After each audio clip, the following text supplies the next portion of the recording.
이 시간 하나님께서 주시는 말씀은 신약성경 마태복음 22장 37절로 40절과 요한복음 21장 15절로 17절까지 말씀입니다. 예수께서 이르시되 내 마음을 다하고 목숨을 다하고 뜻을 다하여 주 너의 하나님을 사랑하라 하셨으니 이것이 크고 첫째 되는 계명이요 둘째도 그와 같으니 내 이웃을 내 자신같이 사랑하라 하셨으니 이 두 계명이 온 율법과 선지자의 강령이니라. 아멘. 다음은 요한복음 말씀입니다. 그들이 조반 먹은 후에 예수께서 시몬 베드로에게 이르시되 요한의 아들 시몬아 내가 이 사람들보다 나를 더 사랑하느냐 하시니 이르되 주님 그러하나이다. 내가 주님을 사랑하는 줄 주님께서 아시나이다. 이르시되 내 어린 양을 먹이라 하시고 또 두 번째 이르시되 요한의 아들 시몬아 내가 나를 사랑하느냐 하시니 이르되 주님 그러하나이다. 내가 주님을 사랑하는 줄 주님께서 아시나이다. 이르시되 내 양을 치라 하시고 세 번째 이르시되 요한의 아들 시몬아 내가 나를 사랑하느냐 하시니 주께서 세 번째 내가 나를 사랑하느냐 하심으로 베드로가 근심하여 이르되 주님 모든 것을 아시오매 내가 주님을 사랑하는 줄을 주님께서 아시나이다. 예수께서 이르시되 내 양을 먹이라. 아멘. 사랑하는 주 예수님을 찬송합니다. 2023년 이 한 해 동안 보혈의 피로 세워진 영원교회를 섬겨갈 귀한 지직들이 하나님 앞에 헌신하는 밤입니다. 사랑하고 존경하는 우리 이 목사님을 중심으로 사역을 감당할 때 하나님의 놀라우신 축복과 은혜가 차고다 넘치기를 소원합니다. 부족한 종 불러 세우셨사오니 오늘 꼭 나눌 말씀을 선포할 수 있도록 입술을 주장하여 주시옵소서. 예수님 이름으로 기도합니다. 아멘.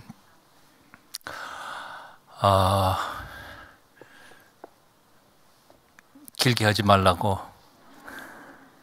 길게 할 것도 없어요. 저는 신앙생활을 하면서 우리가 잊지 말아야 할, 꼭 기억해야 할 세 가지 중요한 사실이 있습니다. 그 첫 번째가 뭔가 하니 우리가 믿는 하나님은 최고의 하나님이시라는 거죠. 여러분 믿으세요? 우리가 믿는 하나님은 최고의 하나님이시라는 거예요. The best의 하나님이신 거예요. 적어도 하나님을 제대로 만났고 하나님을 섬겨본 사람들은 한결같이 똑같은 얘기를 합니다. 성경에는 이런 말씀들이 많이 나오죠. 출애굽기 15장 11절에 보니까 이런 말씀이 있어요. 여호와여 신 중에 주와 같은 자 누구니까? 주와 같이 거룩하며 영광스러우며 찬송할 만한 위엄이 있으며 기이한 일을 행하는 자 누구니까? 이스라엘 하나님 여호와여 상천하지에 주와 같은 신이 없나이다. 상천하지 하늘 꼭대기 땅 아래에 주님과 같은 신은 없으십니다. 이스라엘 하나님 여호와여 천지에 주와 같은 신이 없나이다. 주와 같은 신이 어디 있으리까? 믿음의 고백들을 위대한 우리의 선배들은 그렇게 했습니다. 세상에 하나님 같은 분은 없다는 사실을 정말 믿으시나요? 모태신앙인은 다른 신과 하나님과를 비교할 해본 적이 없으니까 정말 최고의 하나님인지 아닌지 의심할 수도 있을 것 같아요. 사실 오해하지 마십시오. 하나님 이외에 다른 신이 있다는 말은 아닙니다. 그러나 종교적으로는 많은 사람들이 신들이 있다고 생각하거든요. 그럼에도 불구하고 이렇게 비교하다가 보면 하나님이 정말 얼마나 위대하신 분이신가 이걸 알 수 있는 것은 다른 신앙과 종교 생활을 했던 사람은 알 수 있는 거죠. 저는 우리 어머님이 70리 떨어져 있는 절에서 새벽 100일 불공 들여서 태어났습니다. 서씨 집안에 꽤 유명한 고승들도 제법 많이 있습니다. 아마 제가 목사가 된 것 자체가 참 조상님께 죄송하고 부처님께 죄송하고 그런 것 같습니다. 제가 다니던 절은 엄청 컸습니다. 그래서 이쪽 한쪽 끝에서부터 이쪽 끝까지 절하고 이렇게 지나가면 뭐 한 30분에서 1시간은 좋게 걸리는 것이었으니까요. 근데 고등학교 2학년 때 봄에 4월 초파일 날 절에 올라가서 며칠 동안 불공을 드리고 내려와서 한 2주인지 3주인지 정확한 기억은 없습니다만 아침 밥상을 물리시고는 어머님께서 이렇게 말씀하셨습니다. 정호야, 우리 교회 나가볼까? 안 놀라시나요? 누가 전도해서 교회 나간 게 아닙니다. 저는 뭐라고 대답했는지 아세요? 그러십시다. 둘이 합의를 하고 마침 그때 지나가는 교회 가는 사촌 누이하고 매형이 지나가다가 잠깐 인사하러 들렸는데 우리 교회에 가기로 했다. 그리고 결심을 하고는 그분들이 인도하는 대로 고향 교회, 뭐 집에서 가까웠으니까요. 가서 예배당 안에 들어갔는데 어머님 입에서 교회 나가볼까 하는 말을 운을 떼신지 30분도 안 돼서 예배당 안에 들어가 앉아 있었습니다. 정말 기가 막힐, 정말 놀라운 사건이었습니다. 그런데 그 예배당은 굉장히 조그맸습니다.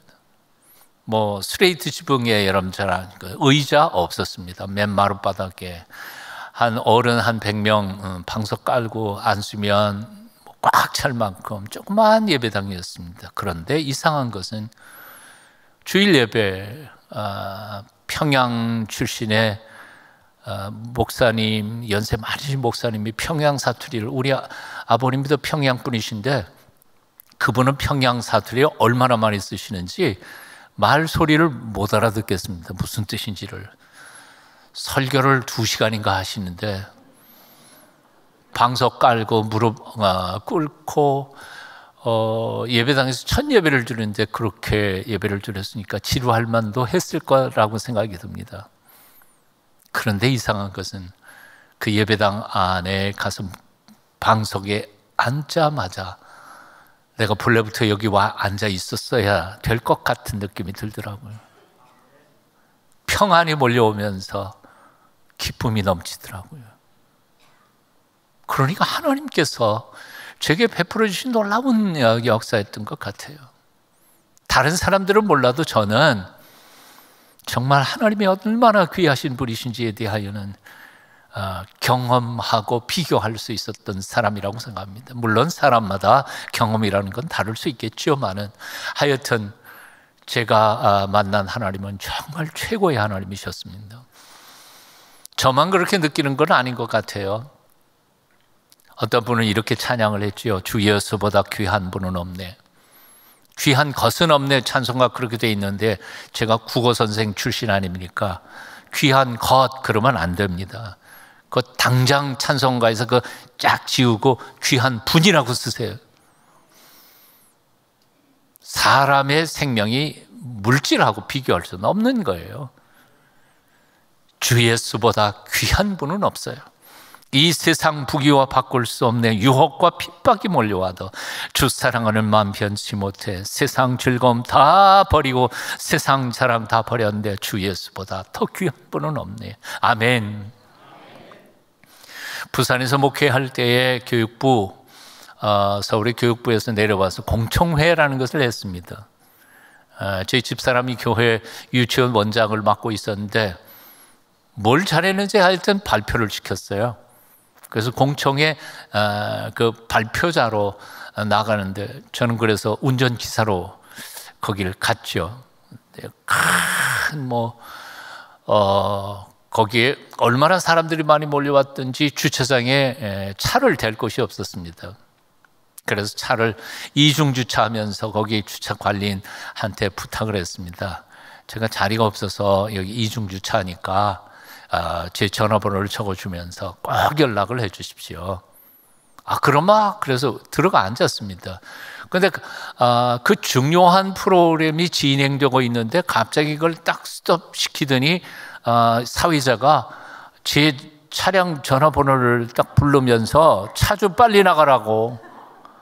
그 많은 사람들이 제 얼굴을 쳐다보는지 제가 얼마나 망신살이 푸는지 아마 우리 교인도 앉아 있었을지는 모르겠는데, 그래서 얼른 뛰어나와서 주차장에 갔습니다. 갔더니 어떤 험상궂게 생기신 분이 눈을 부라리면서 대뜸 욕지거리를 하면서, 야 임마, 너 우리 의원님이 얼마나 바쁘신 분인데 그따구로 차를 댔냐? 빨리 차 빼! 그리고 소리 지르는데 참 뭐라고 대답할 수도 없고, 목사가 싸울 수도 없고, 내가 잘못한 건 틀림이 없으니까 그 사람 왜 연락도 안 했는가, 아무 소리 못하고 차를 빼면서 이런 생각을 했습니다. 이야, 그 의원님의 세도가 대단하다, 그런 생각이 들었습니다. 한번 따라해 보실래요? 똑같은 일을 해도 누구를 모시느냐에 따라서 다르다.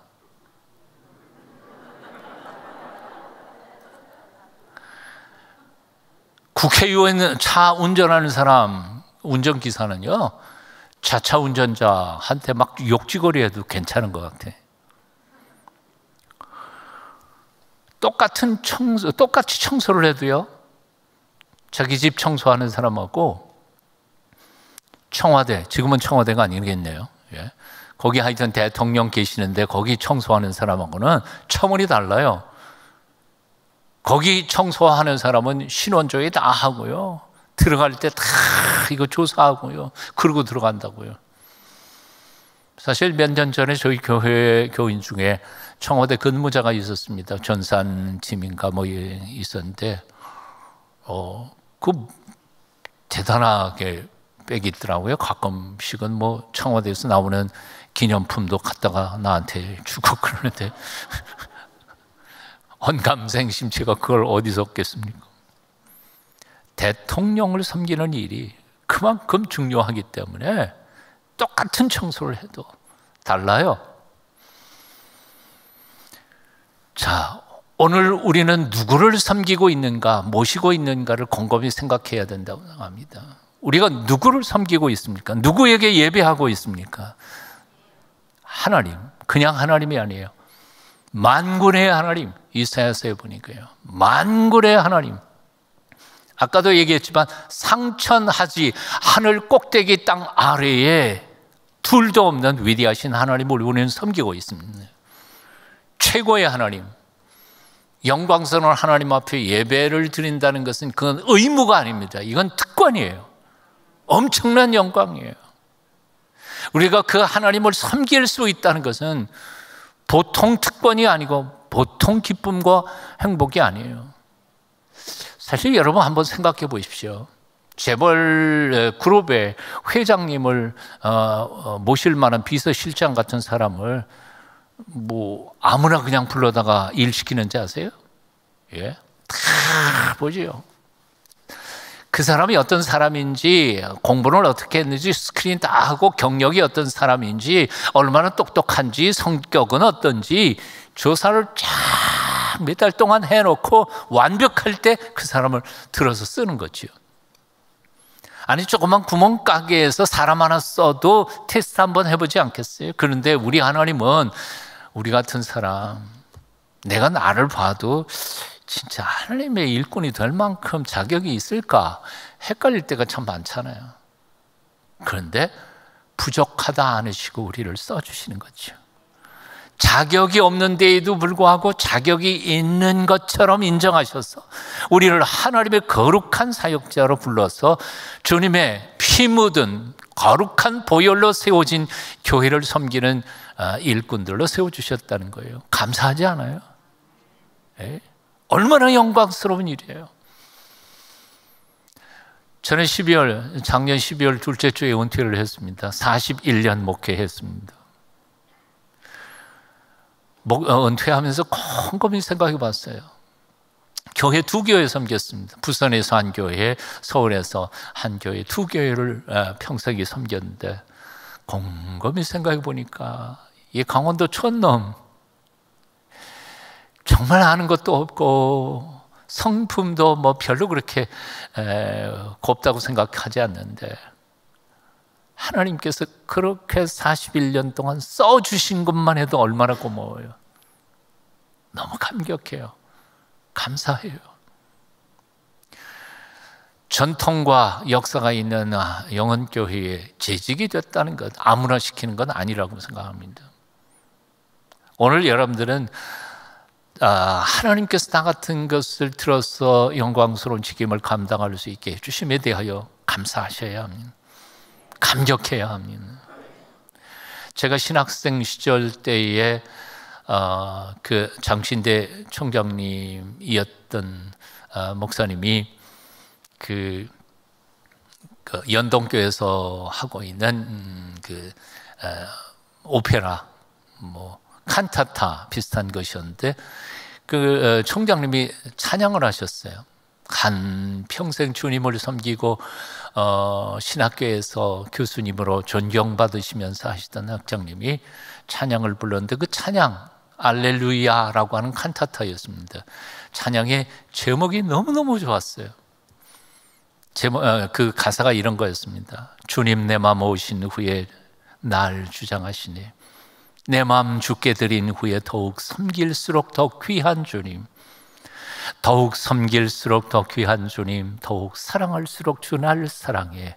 매일 내 마음에 기쁨 넘치네. 더욱 섬길수록 더 귀한 주님. 제가 잘 못 부르지만 한번 한 가닥 할 수 있을 때까지만 하겠습니다.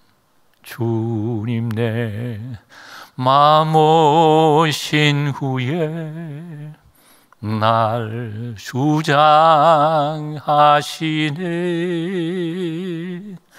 내 맘 주께 드린 후에 더욱 섬길수록 더 귀한 주님. 더 부르고 싶지만 시간 들려. 더욱 섬길수록 더 귀한 주님, 더욱 사랑할수록 주 날 사랑해. 매일 내 마음에 기쁨 넘치네. 더욱 섬길수록 더 귀한 주님. 이 주님을 정통으로 만날 수 있게 되셨으면 좋겠어요. 그 주님의 사랑을 경험하고 체험한 사람은 주님의 교회에 섬기고 일하는 게 의무가 아니라 기쁨이 될 줄로 믿습니다. 2023년 이 한 해 동안 여러분이 어느 일을 하시든지 기쁨이 넘치시고 보람이 생기고, 이렇게 기쁘게 주님을 섬기는데 하나님께서 복은 안 주시겠어요? 그건 나중 문제고 하나님 주실 줄로 믿습니다. 사랑하는 사역자 여러분, 기뻐하십시오. 여러분들이 맡은 일은 시시한 게 아닙니다. 돈 액수로 따지지 마세요.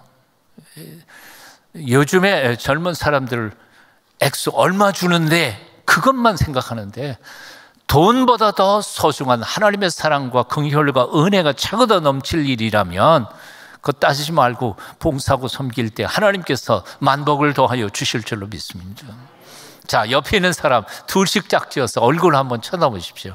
참 잘생겼네요, 영혼교회 교인들은. 잘생겼죠? 못생겼다고 생각하는 것은 교만해서 그렇든지 아니면 그 옆에 있는 사람 둘씩 짝지으신 분하고 이렇게 이야기했습니다.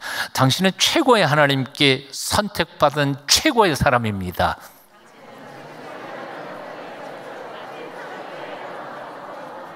아멘. 그냥 믿으세요 좀. 나는 내 생각에는 별거 아닌 것 같지만 진짜예요. 하나님이 나를 선택했는데 최고죠. 자, 첫 번째는 우리가 믿고 섬기는 그 하나님은 최고의 하나님이십니다. 두 번째 사실이었습니다. 그 최고의 하나님이 우리에게 최상의 선물을 주셨다는 거죠. 시시한 거 주시지 않으셨다는 거예요. 진짜 좋은 거 주셨다는 거예요. 연세 많으신 분들은 아마 기억나실 것 같습니다. 박정희 대통령 시절에 이제 서울 시내에 버스 안내양들에게 어느 겨울인가 파카를 선물로 대통령 하사품으로 준 적이 있었습니다. 아직도 저는 기억나요. 약간 하늘색, 파란 하늘색 푸른 건데 이렇게 털 달리고 그런 거였죠. 굉장히 좋아 보였어요. 대통령이 적어도 자신의 이름과 명예를 두고 하사품을 주는데 시시한 거 줄 수 있어요? 그러면 대통령이 아니죠. 어느 대통령 시절이라고 말하지는 않겠습니다. 제가 대통령 하사품 중에 보통 청와대 봉황 그린 시계가 많이 나오잖아요. 누군가 통해서 제가 선물을 하나 받았어요. 받았는데 일주일도 못 가가지고 섣버리더라고요. 그래서 내가 그 양반이 대통령 제대로 할까 그런 생각했어요. 대통령이 준 선물 시계가 일주일도 못 가고 섣버린다면 이건 완전히 누가 만들었는지 참 욕 많이 먹었을 것 같아요. 최고의 하나님이신 하나님이에요. 그분이 우리에게 선물을 주시는데 시시한 거 주시겠느냐 말이에요. 첫째, 곰곰이 생각해 보십시오. 우리를 하나님께서 어떻게 구원하셨는가요? 천사 한 명 순교시키지 않았어요. 천사장을 십자가에 못 박아 죽이신 것도 아니에요.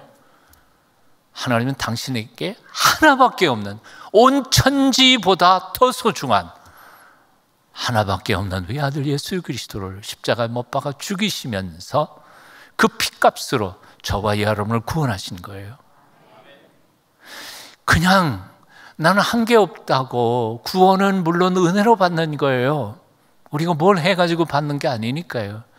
내가 하나님 앞에 지불한 게 한 가지도 없다고 해서 공짜로 받은 것이라고 생각해서 이 구원이 아무것도 아니라고 생각하면 오산이에요.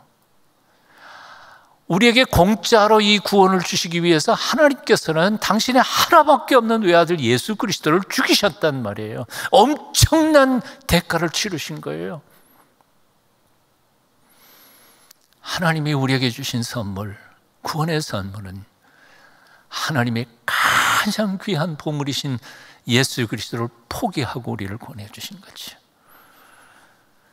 어디 구원만 그런가요? 우리의 인생을 새롭게 하시는 하나님의 그 구원의 역사, 그 방법이 또 놀라우세요. 하나님은 내가 예수 그리스도를 믿고 고백할 때 마치 중고차를 어느 정비소에 가가지고 두들겨서 고쳐가지고 겉은 그냥 페인트칠을 깨끗해서 새 차인 것처럼 만들고 엔진 이렇게 해가지고 만들고, 그리고 새 차처럼 굴러가게 만드는, 사실은 중고차 털털 거리면서 굴러가도록 만드시는 것이 하나님이 우리의 새롭게 하신 구원의 역사가 아니라는 거예요. 쉽고 간단하게 말하면 이런 거예요. 하나님은 우리의 인생을 내가 예수 믿고 고백할 때에 내 잘못됐던 것들을 몇 가지 고쳐가지고 그래도 그냥 털털거리고라도 갈 수 있게 중고차로 만드신 하나님이 아니라, 고린도후서 5장 17절에 보니까 사도 바울은 이렇게 고백해요. 그런즉 누구든지 그리스도 안에 있으면 새로운 피조물이라, 이전 것은 지나갔으니 보라 새 것이 되었도다. 이전 것은 지나갔으니 옛날 거 다 없어졌어요. 거기 남은 게 아니에요. 보라 새 것이 되었도다 할 때 그 새 것이라고 하는 말은 헬라어로는 카이네 크티시스, 카이네라는 말하고 크티시스, new creature이라고 하는 단어인데요. 이 단어는 창세기 1장에서 하나님께서 천지를 창조하시던 때의 얘기를 70인역에서 히브리어 단어를 그대로 와서 사용한 단어입니다. 그러니까 한마디로 말하면 사도 바울의 고백은 이거예요. 우리가 예수 그리스도 안에서 새 사람이 되는 것은 그냥 적당히 고쳐서 중고 인생 살게 하시는 게 아니라 창세기 사건이 내 속에 온전히 이루어져서 완전히 새 사람 만들어서 하나님의 구원의 나라에 들어가기에 합당한 존재로 재창조하신 겁니다 라고 고백하는 거죠. 저는 열을 내고 있는데 여러분들은 하나도 감동을 안 받는 것 같아요. 진짜 새 거라는 거예요. 예수 그리스도 안에서 우리는 로마서 8장 28절에 이렇게 말씀했어요. 하나님을 사랑하는 사람들 곧 그 뜻대로 부르심을 입은 사람들을 위하여 하나님께서는 지금도 모든 것을 합하여 가장 좋은 것을 만들어가고 계십니다. 아멘. 가장 좋은 거. 물론 제가 의역했어요. 하지만 헬라어 원전의 문법적인 의미까지 담아서 의역한 거예요. 예? 하나님은 지금도 우리를 위하여 가장 좋은 것 만들어 가고 계신다고요. 모든 것을 합해서, 좋은 것도 합하고, 내가 병원에 갔다 온 것도 합하고, 대학 합격한 것만이 아니라 대학에 떨어졌던 것도 합하고, 내가 사업에 성공한 것만이 아니라 사업 쫄딱 망한 것까지도 합해서 내 인생의 최고의 것을 만들어 가시는 분이 우리 하나님이시라는 거지. 그것뿐만이에요. 하나님께서 장차 우리에게 주실 그 축복의 나라가 또한 최고의 나라인 거죠. 네. 그 최고의 나라라고 하는 게, 우리가 장차 들어갈 하나님의 나라 천국에 대해서 여러분 생각해 보신 적이 있으세요? 예. 사도 바울은 삼층천 하늘을 구경하고 내려온 이후에 그는 완전히 세상에 찬란한 것들, 명예, 인기, 그 별 볼 일 없다고 생각했어요. 예, 다 배설물로 여겼어요. 왜? 하나님 나라의 영광을 보고 왔기 때문에. 에베소 1장에 보면 사도 바울은 에베소 교인들을 위하여 간절히 기도하는데요, 나는 여러분의 마음의 눈이 열려서 장차 하나님께서 우리에게 주실 소망이 얼마나 영광스러운지를 볼 수 있었으면 좋겠습니다. 나는 보고 왔습니다 라고 고백해요. 오늘날 예수 믿는 사람들이 정말 마음의 눈이 열려서 사도 바울처럼 하나님 나라의 영광스러운 세계를 볼 수만 있다면, 이 세상의 그 시시한 돈 몇 푼, 명예, 인기, 박수소리, 그거 마음에도 두지 않고 오직 예수 그리스도 그분만을 위해서 살 거라고 확신해요. 그걸 몰라서 그래, 못 봐서 그래. 진짜를 본 사람, 진짜 명품을 본 사람은 짝퉁은 눈에도 들어보지 않는 거죠. 꽤 오래전에 유학을 갔었습니다. 그때는 한국은 미국하고는 생활 환경이 워낙 떨어졌어. 미국에 살고 있는 재미 동포들, 교포들이 얼마나 목에 힘주고 자랑했는지 몰라요. 제가 나가던 그 교회의 교인들이 뭐라 그러냐면 이렇게 말합니다. 목사님, 그때 이제 제가 부산에서 목회할 때 잠깐 안식년을 얻어서 공부하러 갔으니까요. 목사님, 여기는 1000당은 못 돼도 900당은 됩니다. 그렇게 자랑하더라고요. 근데 나도 그게 이해가 되더라고요. 진짜요. 그때 한국에는 LA 갈비가 없었어요. 거기서 LA 갈비를 처음 먹어봤어요. 세상에 그렇게 맛있더라고요. 한국 땅에서는 귤, 오렌지를 엄청 비쌌어요. 그러니까 그걸 어떻게 사 먹어요? 근데 거기는 그냥 마트에 가면 조금만 줘도 이만큼 싸가지고 와요. 그러니까 그 유학 때문에 간지 한 2주 됐는가, 그게 엄청 싸다는 걸 알고는 그냥 아예 그냥 몇 푸드 사가지고 와갖고 아예 원 없이 그냥 그것만 까먹었어요. 근데 몇 년 뒤에 돌아왔다가 안식년으로, 두 번째 안식년으로 토론토에 가서, 친구 목사가 토론토 영락교회 담임 목사였었는데 한 달 동안 토론토에서 쉴 기회가 있었습니다. 근데 그 토론토 영락교회 교인들 중에 몇 사람이 이러더라고요. 목사님, 저 아래 동네에서 지네가 900당이라고 그러는데요, 여기는 990당쯤 될 겁니다. 그때는 미국보다 캐나다가 정말 살기 좋았거든요. 공기도 훨씬 좋고 문 다 열어놔도 도둑놈 하나 오지도 않고, 그랬으니까 그렇게 자랑하더라고요. 제가 그 얘기 들으면서 무슨 생각 났게요? 900당이든 990당이든 여전히 1000당 아래네. 아멘 좀 하십시오. 별 볼 일 없죠. 자, 우리가 장차 갈 하나님의 나라, 영광스러운 나라, 하나님이 우리에게 유산으로 물려준 그 하나님의 나라, 최고의 나라입니다. 지금 이 땅에서 아무리 의리의리하게 산다고 하더라도 하나님께서 우리에게 장차 물려주실 유산 상속해 주실 하나님의 왕국은 그건 비교할 수도 없을 거라고 생각합니다. 그러니까 뭐 이 땅에서 조금 가난하게 꾀주저하게 살아도 절망하지 마십시오. 예. 지금 부자로 사는 사람들보다 훨씬 더 멋진 인생이 기다리고 있다는 사실을 믿었으면 좋겠습니다. 세 번째 기억해야 할 것이 있습니다. 최고의 하나님이 최상의 선물을 우리에게 주신 후에 우리에게 최선을 요구하고 계시다는 사실이죠. 한번 따라해 보실래요? 최고의 하나님이 최상의 선물을 주시고 최선을 요구하고 계신다. 예. 마태복음 본문을 읽어보면 그래요. 한 율법사가 예수님 앞에 나와가지고 율법 너무 많은데요, 그 중에 가장 중요한 건 뭐예요? 예수님께서 간단히 두 문장으로 말씀하셨어요. 내 마음을 다하고 목숨을 다하고 뜻을 다하여 주 너희 하나님 사랑하라 하셨으니 이게 첫 번째 계명이다. 둘째는 그와 같다. 내 이웃을 내 몸과 같이 사랑해라. 이 두 가지 외에 없다 말씀하신 거죠. 자, 마음을 다하고 목숨을 다하고 뜻을 다하여 주 너희 하나님을 사랑해라. 마음이라는 게 그 헬라어 원전에서는 카르디아라고 해요.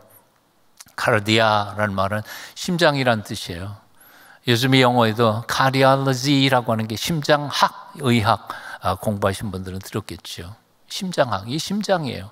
그러니까 내 심장이 뛰는 한, 그리고 이 카르디아는 이 심장, 즉 감정, 감성, 모든 느낌이 일어나는 장소라고 생각했어요. 하나님을 사랑하는데 내 마음 헷가닥 하면서 다른 생각하면서 입으로는 하나님 사랑합니다 그따위 하지 말고 진짜 내 심장으로 참 마음으로 하나님 사랑해. 이 첫 번째 말씀이고요. 두 번째는 목숨을 다하고 할 때 목숨이란 말이 헬라어로는 푸시케라고 하죠. 푸시케, 영혼, 영이라는 거예요. 스피릿. 이게 이제 히브리어 단어에서는 루아흐라고 하는데요. 창세기 2장에 보면 하나님께서 진흙을 이렇게 해서 아담을 만들어 놓으시고 그 코에다가 당신의 호흡, 숨결을 불어넣어 생명이 되게 하셨다고 했죠. 즉 한마디로 말하면 우리 인간은 흙덩어리예요. 근데 하나님의 숨결이 들어오는 순간 사람이 되는 거죠. 이 숨결이 빠지는 순간 다시 흙덩어리로 돌아가요. 그러니까 내 생명이 있는 게 뭐예요? 흙덩어리에 있어요. 아니요, 죄송해요. 이 하나님의 숨결에 있어요. 영혼에 있어요. 내 마지막 숨결 빠지는 그 순간까지라도 너는 하나님 그렇게 죽도록 사랑해, 얘기해요. 뜻을 다하여라는 말은 디아노이아라고 하는데 영어 번역으로는 mind라는 거예요. 이성이에요. 생각이 일어나는 자리를 뜻이라고 표현했어요. 디아노이아, 생각이라고 표현했어요. 내 생각 모두 묶어서 하나님을 사랑해. 딴 생각 먹지 말고. 이걸 한마디로 말하면 최선이라고 말하는 겁니다. 목숨 다하고 마지막 숨결까지 내 마음, 느낌, 정서, 내 생각 몽땅 끌어서 전인격적으로 완벽하게 하나님 사랑해. 이게 하나님의 첫 번째 명령인 거죠. 두 번째 명령은 내 이웃을 누구처럼? 내 몸처럼. 내 몸만큼 이웃을 사랑한다면 그건 최선이야. 그러니까 한마디로 말해서 마태복음에 있는 예수님의 이 명령은 최선을 다해서 죽도록 사랑하라. 하나님 사랑하고 이웃 사랑하라. 하나님 말씀이라는 거죠. 이 예수님께서 정리를 이렇게 하셨지만 사실은 예수님만 이 얘기하신 건 아니에요. 구약 성경에 계속해서 반복해서 선포되었던 하나님의 명령이었던 거죠. 너는 마음을 다하고 성품을 다하고 힘을 다하여 내 하나님의 여호와를 사랑하라. 신명기 6장 5절이고요. 그런즉 너는 마음을 다하고 성품을 다하여 지켜 행하라. 신명기 26장 16절이고요. 한번 따라해 보셨으면 좋겠습니다. 반토막 헌신으로는 만군의 하나님을 섬길 수 없다. 다시요. 반토막 헌신으로는 만군의 하나님을 섬길 수 없다. 하나님은 적당히 일하시는 분이 아니에요. 철저하신 분이세요. 완벽하신 분이세요. 근데 그런 하나님을 섬기는데 대충은 없어요. 있을 수가 없어요. 그러나 제가 목회 41년을 하면서 경험한 게 있어요. 교인들이요, 그리고 재직들이요, 눈가림만 하는 사람들이 너무너무 많아요. 교회를 섬기고 또 옆에 있는 형제 자매들, 믿음의 식구들을 섬기는데 진심으로 하는 사람이 그렇게 많지 않아요. 뭐 세월이 지나가면 서리 집사가 안수 집사 되고 장로가 되고 또 심지어는 권사님 되고 뭐 돼요. 그런데 일반적으로는 초신자 때 제일 마음과 중심으로 하나님을 섬기고요, 세월이 지나가면서 눈치가 생겨서 남들 욕먹지 않을 만큼 적당히 선을 어떻게 그렇게 잘하는지 몰라요. 이렇게 가가지고 헌금할 때도 마찬가지예요. 저 사람은 저 부자인데 저만큼 내니까 나는 계산하면 이 정도 내면 딱 맞겠다. 계산 안 하신 분 손 들어보세요. 안 드는 거 보니까 제가 질문을 잘한 것 같아요. 얼마나 계산적으로 주님을 섬기는지 몰라요. 예수님은 계산을 안 하셨어요. 예? 예수님이 만일 내가 저놈들 위하여 죽었다, 그러면 내가 손해냐 이익이냐 그 생각하셨더라면 아마 예수님이 오시지도 않으셨을 거예요. 감리교단에 한 아주 글을 잘 쓰시는 목사님 한 분이 참 재미있는 글을 썼어요. 계산하지 말고 살자. 그리고 예수님의 말씀을 그 양반이 이렇게 메모해가지고 만들어놨는데 난 정말 감동을 받았어요. 나는 계산하지 않고 살았다. 나는 계산하지 않았기 때문에 죽었다. 너희도 계산하지 말고 살아. 형제 자매들, 저놈이 나한테 한 거는 요만큼인데 나는 저 사람한테 이만큼 했는데 손해봤네. 그건 사랑이 아니야. 예. 계산하지 말고 살아. 하나님이 내게 해주신 건 요만큼이고 내가 하나님 앞에 드린 건 요만큼인데 계산해 보니까 손해본 것 같아. 그게 무슨 헌신이고 신앙이냐 그 말이에요. 모양새만 갖추는 헌신, 사람들 눈에 보기 싫지 않을 정도만 하는 봉사, 시간만 때우는 기도, 이렇게 우리가 주님을 섬겨놓고도 하나님께 요구하는 것은 만복을 달라고, 만복을 주시지 않을 때에는 하나님 삐치기도 하고요. 나는 하나님한테 삐친 사람들 참 많이 봤어요. 별로 감동을 안 받지는 진짜요. 성경에서 하나님하고 우리의 관계를, 특별히 구약성경 호세아 같은 경우에는 결혼의 비유를 하죠. 하나님이 남편이시고 우리는 그 아내예요, 신부예요. 요한계시록에도 다시 오실 재림하실 예수님께서 우리의 신랑이시고 우리가 신부예요. 결혼이라는 건 뭘까요? 결혼이라는 건 100% 주고 100% 받는 거예요. 오늘 젊은 사람들은 모르겠습니다만 당신하고 결혼을 한다. 그러나 조건은 있어. 내 마음에 있는 옛사람은 난 잊어버릴 수가 없어. 결혼돼요? 당신 재산은 당신 거, 내 재산은 내 거, 알아서 쓰기로 하고 적당한 선에서 그냥 뭐 그런 사람도 있기는 있는 것 같아요, 가끔. 근데 그게 온전한 결혼일까요? 결혼이란 100% 다 주는 거예요. 그리고 100% 다 받는 거예요. 그게 온전한 결혼 아니겠어요? 내 마음도 육체도 내 돈도 다 내 거, 당신 거, 당신 거 다 내 거. 이게 결혼인 거지. 근데 하나님도 그러신 거예요. 네 거 다 100% 나한테 내. 내 거 다 100% 네 거다. 손해는 누가 볼까요? 하나님이 보시죠. 사실 지금 내가 가지고 소유하고 누리고 있는 모든 것이 다 누구로부터 왔어요? 하나님께로부터 온 거예요.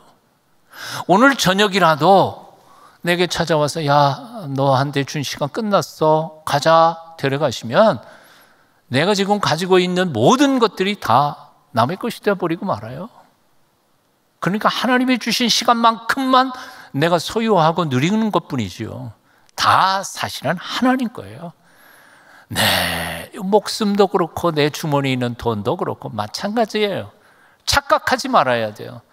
그런데 하나님은 뭐라고 말씀하시는 거 아니? 당신이 주어놓고 당신 거 나한테 다 줄래? 그럼 내가 또 다 줄게. 이게 신앙이에요. 그 2살, 3살짜리 아들놈한테 과자 한 봉지를 사줬어요. 아빠가 사줘놓고는 한 개만 줘라. 근데 안 줘. 꼭 그런 신앙생활을 하는 그리스도인들이 너무 많단 말이에요. 아니요. 100% 하나님은 우리의 100%를 원하세요. 그리고 100%를 주시기를 원하세요. 인도에서 선교하시는 선교사님의 보고 중에 이런 이야기가 있습니다. 오늘 아침 힌두교인 한 어머니가 2아이를 데리고 이 겐지스 강둑을 걸어가고 있었습니다. 가만히 아침 보니까 선교사님이 분명히 둘 중에 하나를 산 제물로 바치러 간 것 같아요. 그래서 뜯어 말렸어요. 제발 어떻게 신앙도 좋지만 자식을 죽여 바칠 수 있겠냐 말렸는데 딱 뿌리치면서 그 어머니를 데리고 갔어요. 저녁 해가 뉘어 지는데 아이 하나만 데리고 온 거죠. 오는데 가만히 보니까 아침에 갈 때에 한 아이는 장애하고 한 아이는 비장애아였어요. 눈도 안 보이고 걸음도 했던 아이인데, 그런데 데리고 오는 거 보니까 장애아를. 그러니까 선교사님이 그 어머니한테 물은 거예요. 어차피 드릴 바에 어차피 꼭 드려야만 했다면 장애아를 드리고 비장애아를 가정을 지켜가고 이어갈 대를 잇는 것이 좋지 않았겠나. 그리고 이 말을 했더니 이 어머니가 이렇게 말하더라는 거죠. 당신이 믿는 신은 어떤 신인지 모르지만 우리가 믿는 신은 우리에게서 최고의 것을 달라고 하십니다. 이 충격을 받은 거예요, 선교사님. 그래서 선교 보고서에 이 이야기를 써놓고는 이렇게 고백하는 겁니다. 우리 하나님은 결코 우리 자식들을 죽여 바치라고 하시는 하나님은 아닙니다. 그러나 적어도 우리가 저 미신 우상 숭배자들보다는 우리 만군의 하나님 앞에 최선의 삶을 살아야 하는 건 아닐까요? 하는 고백을 했다는 거죠. 우리 어머님이 불공드리러 올라가실 때에는 한 달 전서부터 준비하셨어요. 한 달 전서부터 쌀을 그 상 위에다가 쏟아놓고는 젓가락으로 이렇게 고릅니다. 깨진 거 빼고 색깔이 안 좋은 거 빼고 아주 최고의 상급의 쌀 알들을 골라가지고 그렇게 해서 한 말을 만들어요. 며칠 동안 만드세요. 그리고 올라가기 한 달 전부터는 욕도 안 하고요, 다른 사람들하고 싸우지도 않고요, 부정 탄다고 그렇게 해가지고 정성을 한 달을 한 후에 절에 올라가서 불공을 드렸습니다. 요즘 그리스도인들이 예배에 나오는 모습을 보면 참 기가 막힌 거예요. 우리 어머님 가난했어요. 저희 집안 아버지가 농사 지셨으니까 가난했는데요. 그럼에도 불구하고 토요일 날은 옛날에 전기다라미가 어디 있었습니까? 인도는 그 숯불 해가지고 이렇게 해서 옷을 다리니까요.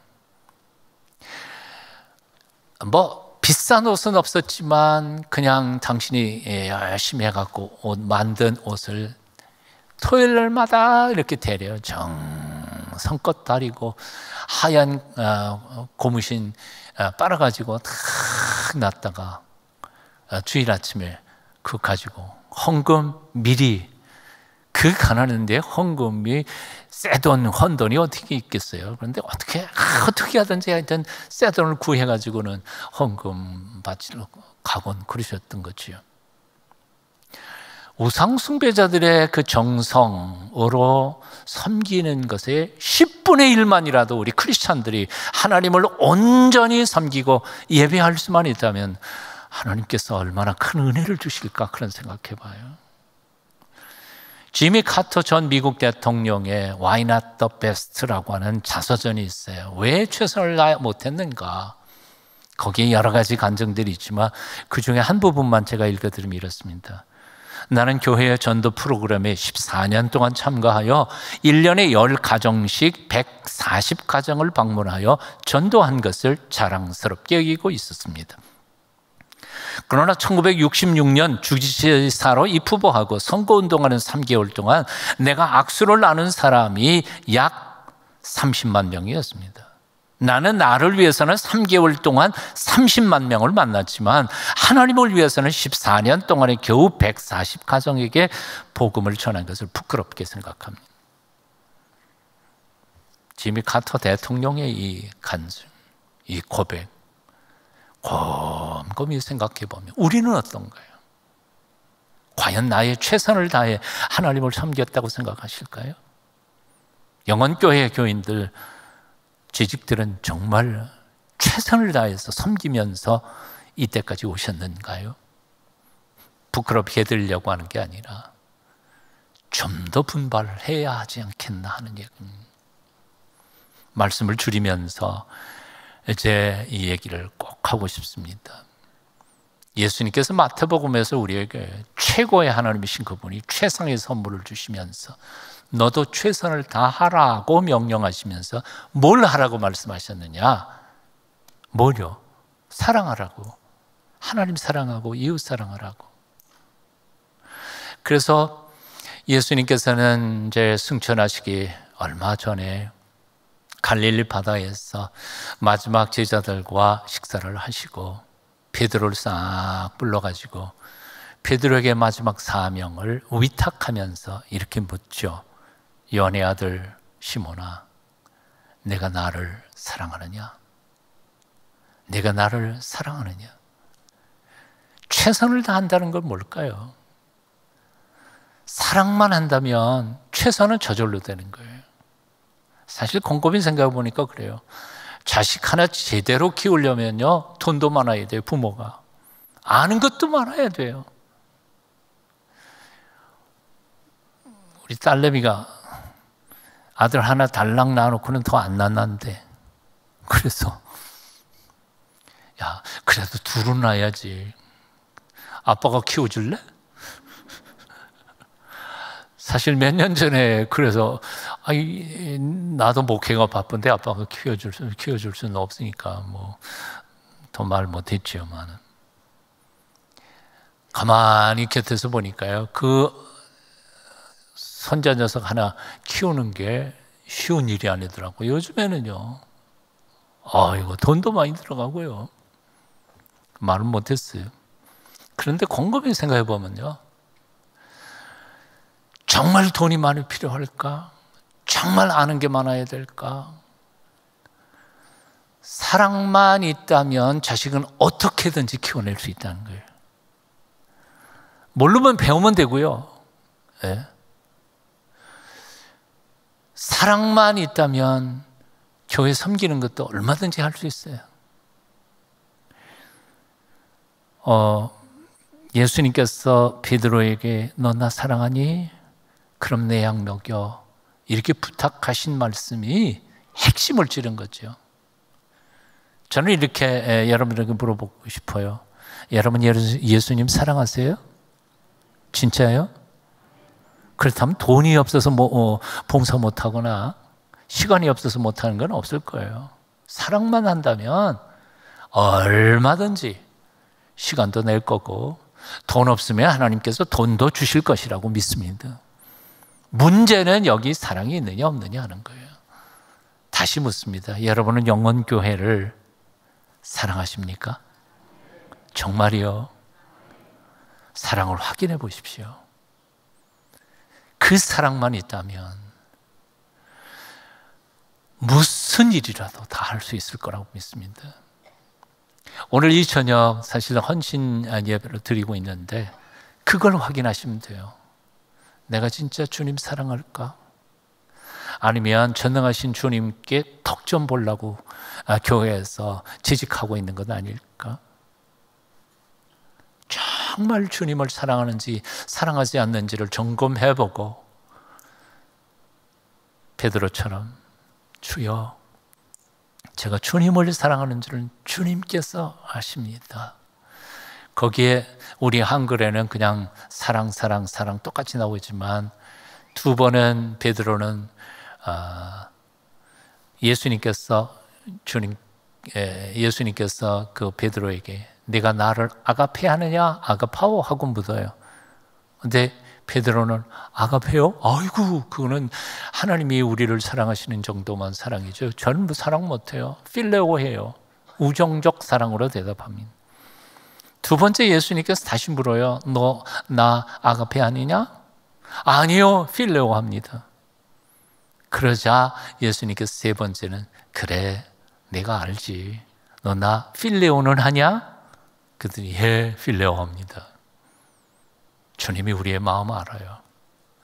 오늘 이 저녁에 어떤 사랑이든지 간에 아가페는 우리 성령께서 우리에게 힘주실 때 할 수 있지만 필레오라도 나를 위해 죽어주신 예수 그리스도 그분을 정말 뜨겁게 사랑하기로 작정하고 그 사랑 안에서 헌신하는 올 한 해 살아가실 때 하나님께서 놀라우신 은총 함께 하실 줄로 믿습니다. 기도하겠습니다. 우리를 사랑하실 때 끝까지 사랑하신 주 예수님, 죽어 마땅한 죄인까지도 끝없이 사랑하신 그 사랑의 지극히 작은 부분이라도 우리가 닮을 수 있게, 그래서 서로를 섬기면서 살아갈 수 있도록 우리를 도와주시옵소서. 그리하여 주님의 몸된 이 교회가 행복한 주 예수님의 백성들로 넘쳐나도록 이 한 해 복 내려 주시옵소서. 예수님 이름으로 기도합니다. 아멘.